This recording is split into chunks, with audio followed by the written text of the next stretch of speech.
Tune into Pops. Let me tell you about the show called Pops, where they drop the knowledge on all the latest stuff. From comics and movies, games and TV shows. Is this the weirdest mutant ever? Let's just engage with this question and some others that I had privately. People have asked a lot because of the X Men. I did an X Men '97 wrap up. People have talked about have I read the new X Men, things like that. So let's get right to those questions. The first thing is Reign of X, this new X Men stuff that has kind of taken place from like 2020 on up to now. I've tried to read pieces of things. I find the art completely uninteresting. It's full of a menagerie of characters. Nothing is like the 90s X-Men for me. Like the 90s X-Men, all the crossover titles, the animated series, the action figures, all of that just embodies what the X-Men kind of culminated. It piggybacks off the great stuff that Claremont had done. It's not necessarily always right, always great, but it's my sweet spot for the X-Men. I was not a massive X-Men fan compared to other titles, and that was my favorite part. When I try to read the new stuff, I just don't enjoy it. So, for instance, someone asked me about, have I heard of this character, Soft Serve? Is this the weirdest thing you've ever seen? So, it's from Way of X. Way of X is a title done by Cy Spurrier, and this character was created by Bob Quinn.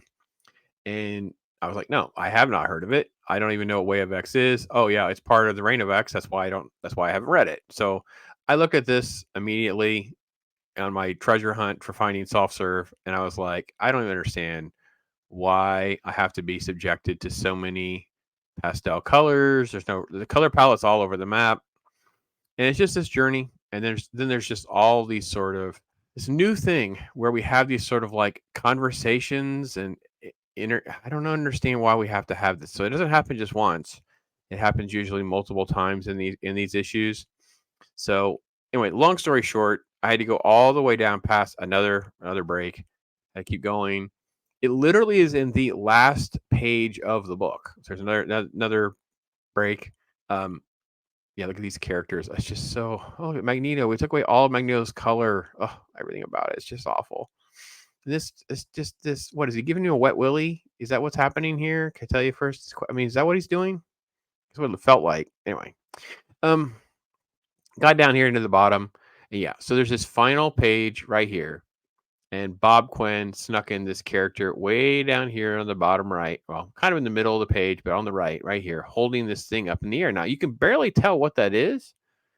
So come to find out, it is ice cream. And that takes us to the character Soft Serve.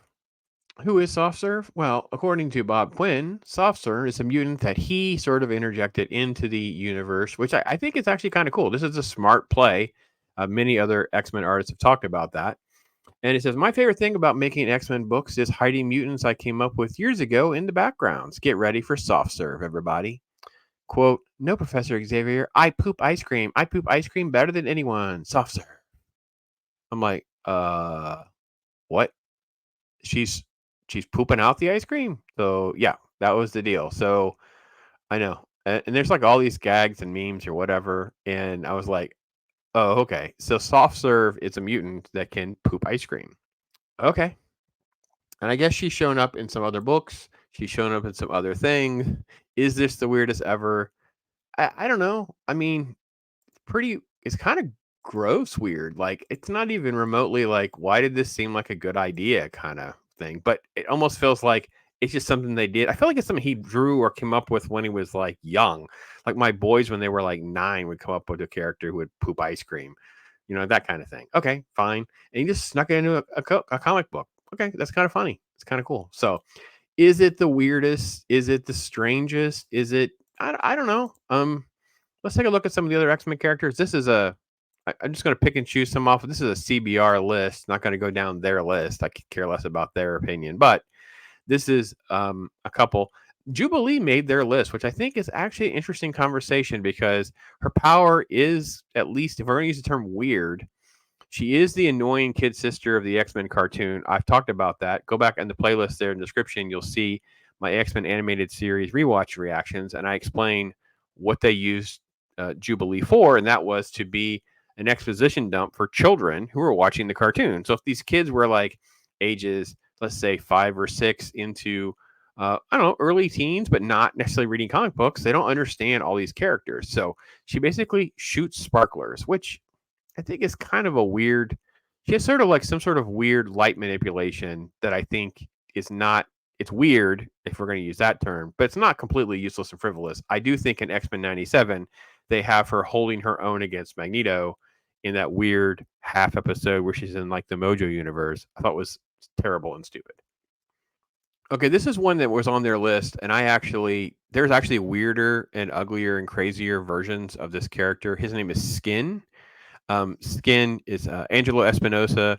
He's like a Mr. Fantastic. His skin stretches, and it's like elastic skin. So again, it's weird, but it's not totally without purpose. Like he's good, and he can just kind of do cool things. So I think he's kind of weird. But yeah, weird stretchy skin with just born that way. He can jump it. He can jump rope with his own skin. Things like that. A little weird.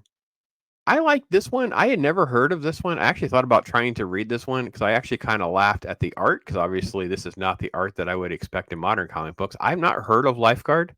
Lifeguard is basically a character that can sense danger, a cross between Mystique and Darwin.